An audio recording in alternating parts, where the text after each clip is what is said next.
now Mr. Humbke sees himself as a facilitator, not a teacher, and his students became learners. What are your thoughts on this? Mr. Humpke regarded himself as a facilitator in the classroom and students as learners in the classroom. What do I think? Mr. Humpke's idea started me to have kind of reflection on this topic. But before that, I never thought this was a problem because in China, from primary school to university, everyone is teaching in a lecturing way. So I just took it for granted. But now I think there is another word which can probably describe a more complete picture of a teacher's role in the classroom, which is an actor.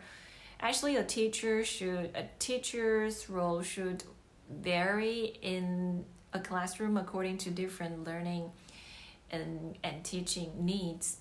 Like sometimes they should teach, sometimes they should instruct, sometimes they should facilitate, sometimes they need to, participate. Did your relationship with Mr. Humpke help you in guiding others in your life? If so, could you give us an example? Did my relationship with Mr. Humpke help me in guiding others? Yes, surely. Actually, to some degree, Mr. Humpke is like a mentor to me. He guided me to a reflective life. I've gone through all the changing process, so I know when people's visions broadened, it feels great. So it's always a pleasure for me to share my experience with other people. Actually, I'm doing teacher training sessions in a language school from time to time voluntarily. When I talk to teachers there, I found that quite a limited number of teachers actually have either teaching experience or education background, like a degree in education. So both my professional knowledge and my experience with foreign teachers can help them a lot. And actually, after the teacher training sessions, most teachers started to have reflections on their own teaching methods, or they started to think about making differences in their own classroom, which is quite rewarding for me. Knowing Mr. Humpke for quite a long time, what kind of life do you think he has lived? It seems to me that Mr. Humpke has lived a positive and rich life. By rich, I mean mentally rich. There were lots of ups and downs in his life so far, but he never seemed confused about life. And maybe it's just because of his rich life experience. He always knows better about how to deal with the disarrays and move on. And every time when he needed to move on, he always took the next step confidently and optimistically, regardless the result.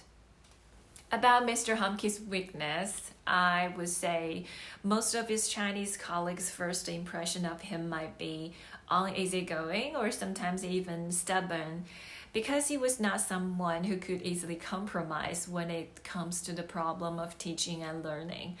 Working in an international program was never easy for both Chinese and Canadian teachers. Two totally different education systems may have totally different teaching philosophy and methods.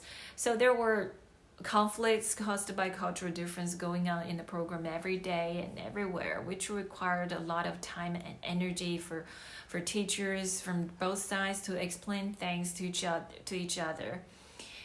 Um, so for most people, they would probably just give up, to save time, to avoid conflicts. But it's much easier to be a follower sometimes, right? But Mr. Humpke never gave up. He tried everything he could to convince the Chinese administrators and teachers to manage the program or the students in a more Canadian way. Because I understand his philosophy, he always believed that students in the program were going to Canadian universities, so the earlier they get used to Canadian way of learning and teaching, the better, which was right actually. And eventually he did make the program more Canadian in China, which I think was quite an achievement. So in some sense, his stubbornness might be good. How did the relationship evolve and last over the long period? How did our relationship evolve over the past years. Mr. Humbke and I entered the same program in the same year, 2005. He was a geography teacher, and I was his co-teacher at the very beginning. And then there was a big personnel change in the program. The director and Mr. Humbke all left. And when I became the director of foreign affairs, I invited him back. I acted like I kind of acted like a negotiator between the Chinese and the Canadian sides to make sure that the work was done right. Mr. Humbke and I shared a lot of same values. I agree with most of his ideas about teaching and learning. So I believed he was the best candidate to be in charge of the Canadian curriculum. That's why I invited him back. Later, he was appointed the Canadian principal, and I became his assistant. And after that, he kind of pushed me out of my comfort zone, encouraged me to go overseas to study. And we haven't seen each other for more than 10 years now, but we still talk through emails. And he was my supervisor, and he's more like a mentor and a good friend to me. That's how our relationship evolved in the past 15 years. What makes Mr. Humbke very unique? What makes Mr. Humbke very unique? It's very interesting that not every teacher can do what they tell their students to do, right? But Mr. Humbke uses his whole life to implement what he tries to teach young learners, always being passionate about learning. His curiosity never dies. He is always energetic to discover the world, even at his 80s. Actually, we haven't met each other for more than 10 years, but as far as I know, he never stopped the learning. Because every time when I read his emails, he always had something new to share with me. This is something makes him so unique and respectful. Extra question number 1. How was Mr. Humbke's approach to Chinese students, staff, and parents different from other educational administrators you have worked with?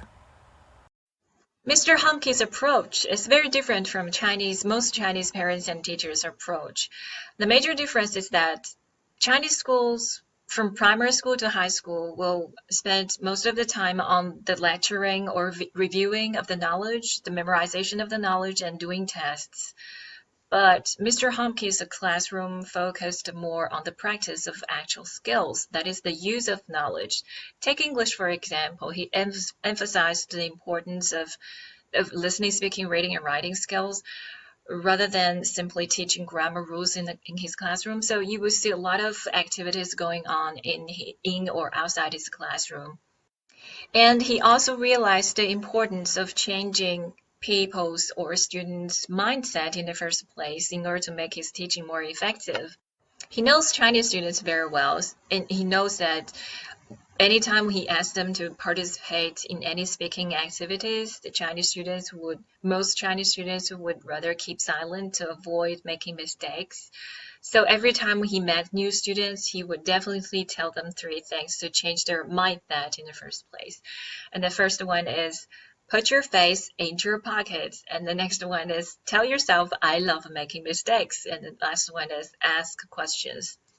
And after this ice-breaking action, most students will become more active when participation is required. And so was his goal of practicing their skills more easily achieved. But like in Chinese schools, no such activities will be constantly held for students. Extra question number 2. What are some memorable moments with Mr. Humbke you would like to share with us? About some memorable moments with Mr. Humbke, I guess the most memorable thing should be he took his wife Fanny and some other foreign colleagues to Kaifeng, my hometown, to attend my wedding ceremony in 2008. As I can remember, they arrived at my home very early in the morning, and then we went to the ceremony site together, and I was very lucky to have him to witness the whole process of my wedding because he's a very important person to me. Another thing I can remember is actually a sad story he told me. I can still picture what it was like at the moment he was telling me this. It was a school accident that happened while he was the principal for an Indian school or something. I can't remember the details very clearly, but anyway, they organized a field trip for students to another city, and the airplane crashed on the way.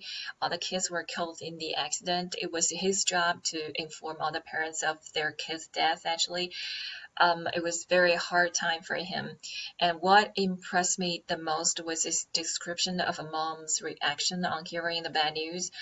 Um, I can't remember his original words anymore, but it's something like her mom's face turned like 10 years older in just 1 second.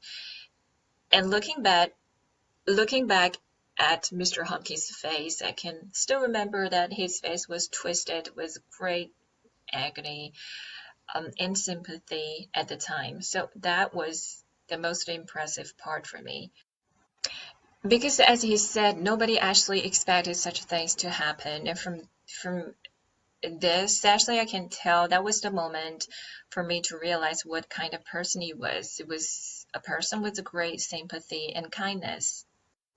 And the last thing to mention is that while I was doing my master's degree in the UK, Mr. Humpke came to visit me. That was a big surprise for me, and I was thrilled to see him.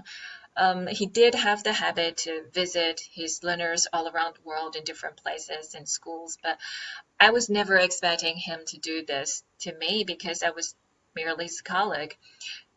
But from this, I can tell that in Mr. Humpke's mind, maybe he took me as one of his learners for most of the time. Um, Anyway, I took him to my supervisor. They had a pleasant conversation together, and then he treated me to dinner, and then we went to a bookstore, which is about to close, as I can remember. So we bought a lot of books at a good price. Yeah, so that was a good time.